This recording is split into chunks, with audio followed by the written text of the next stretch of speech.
Here we go again. It's time for Tech Time, and with us this morning, Carlette. Hey, Francois. Hey, Carlette. How are we this morning? I'm doing good. I'm doing okay. Let me tell you, we got a whole lot of response last week when you got all BlackBerry on us and everything. Do you find that a lot of people, it's not common, BlackBerry users, when I say common, here's what I'm saying, majority of people who have phones? Oops, no, not at all. Right, so it's a minority. I think the BlackBerry nation is a minority. And not a sizable one either. I might disagree with that one, but yes, it's a minority. But I think maybe you just hang around a lot of techie people, so they all have BlackBerries. I'm not sure about that. I saw someone with a BlackBerry the other day, and wonderful person. But I happen to know that they don't know nothing about what to do with it. I also know that their income level perhaps isn't the kind of income level that would denote them having a BlackBerry. And they did. Yeah. I see everybody with BlackBerries, and the sad part of it, when phones like this become popular. Remember when the Razor just took off? Right. Everybody had a Razor. Mm-hmm. Then we have thefts, and we've had not just thefts of BlackBerry, but deaths, BlackBerry-related deaths, which is terrible. That's crazy. When are you guys going to set? Because I know it's a simple thing, and I'm wondering if the phone companies are deliberately not doing it. Oh, sorry, daylight savings time. Go ahead. Apologies. Oh, that's a separate one. But when are you going to fix the theft thing where the phone companies can make it that any stolen phone is useless? This is a travesty of justice. Let me tell you. It is. If it is that your phone is tied to your IMEI number, and I forget what IMEI means right now, then once I report it lost or stolen, you should never be able to use it again anywhere in the world, especially with a BlackBerry. Yeah. But that is not so. And I don't know if it's the cell companies or if it's RIM, Research in Motion, that develops BlackBerry that doesn't kill it. But there are people that are stealing BlackBerries, putting them on a boat, sending them to other countries, and they're using them. They're horrible. But with the iPhone, you can kill your iPhone remotely. So if someone steals my iPhone right now, and heaven forbid, and you have it, I can go on my computer, I can log in, I can say, listen, my iPhone is gone, and it's going to remotely wipe all the information on the iPhone and kill it so no one else can use it. So that's something, and the telephone companies should advertise that, and it decreases theft. It would decrease theft. You wanted to help us with the daylight saving time thing, and you wake up and your phone is doing funny things, and I didn't tell it to do that. We spoke about it on the show a couple months ago. It served us right there, because we set our phone to Eastern Standard Time as opposed to, why you don't set it to Peru's time or something like that? Bogota is where we want to set it to. And if you wouldn't have a problem. There you go. And I must admit, I didn't set my phone. So I woke up late Sunday morning when daylight time started. But at least I was able to immediately identify and rectify the problems. I've now set my phone. So it happens to the best of us. And similarly, I might be a tech person, but even I fall victim to crashing software and not saving my... Do you really? Including my scripts, which affected me this morning. But the good thing is information is up here. Okay, let's find out. What is it that you have? Controller-less gaming. Oh my goodness, I've been waiting for this for a while. Controller-less gaming? Closer. Yes. Don't you need the controller? You don't anymore, because you are the controller. This is the Wii thing? Wii kind of thing? So the Wii thing is wireless controllers, but you still have a control in your hand. Oh. And so back in the day, you used to be tethered to the console. Right. You could move around. You go. That's old school now. Old school now. Everything is all wireless now.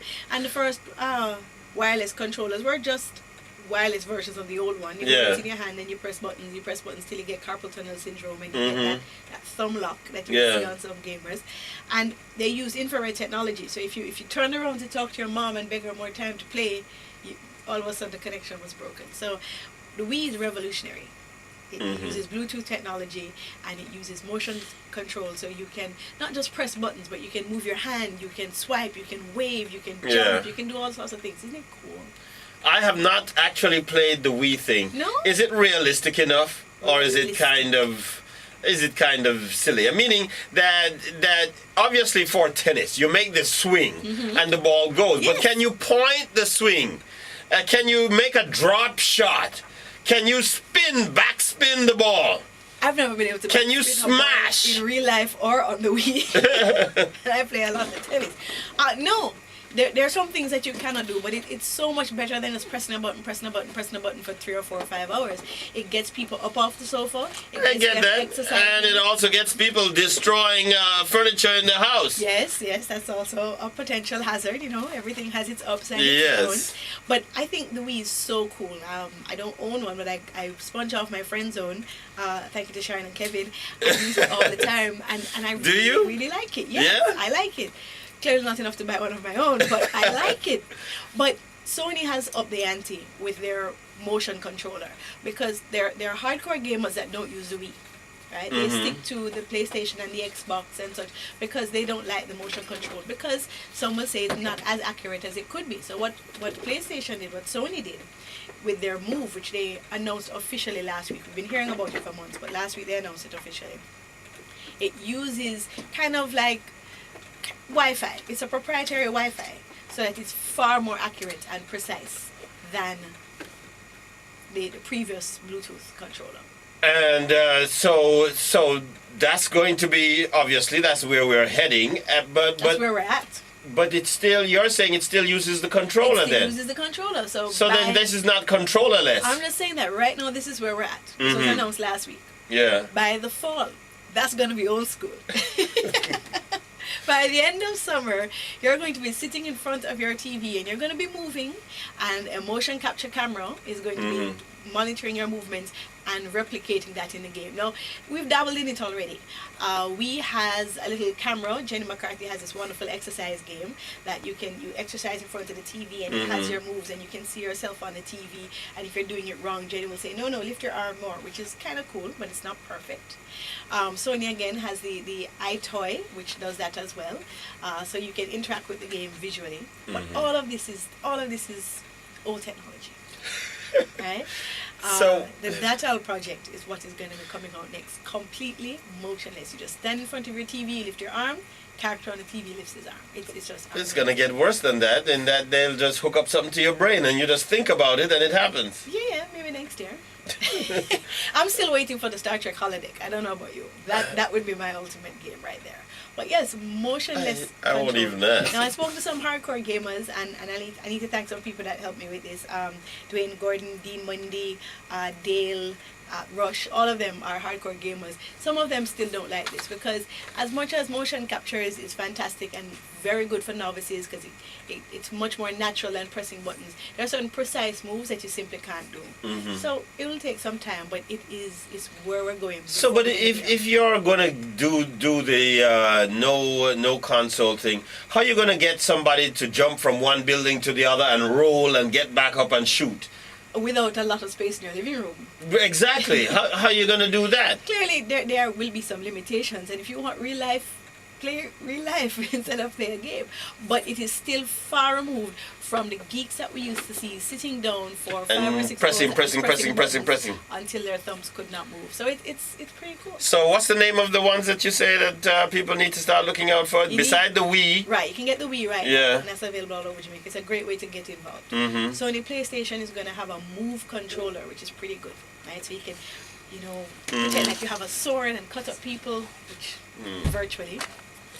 And then when Microsoft Xbox comes out with Project Natal later this year, then you can throw away all your controllers and play the game.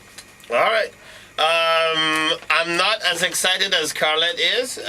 I'm not a gamer because I just haven't played. Not that I don't. I wouldn't describe myself as a gamer either. And the thing about motion and controllerless gaming is that it is for non-gamers, people who previously didn't play games before. Well, I need to try it. Let me just be fair, because I'm not poo-pooing it saying it's bad. I'm just saying I'm not as excited as you. So we're going to go out and we're going to try it. We have to go do some gaming thing and some Wii thing and some, what you call it, Natal thing. Yes. All right. Folks, if you have a better idea than Carlette had, give her a text at 878-FAME right now. If you missed anything on this one, check it on the blog, trivialunfame.blogspot.com. Yes. I said it right. Yes.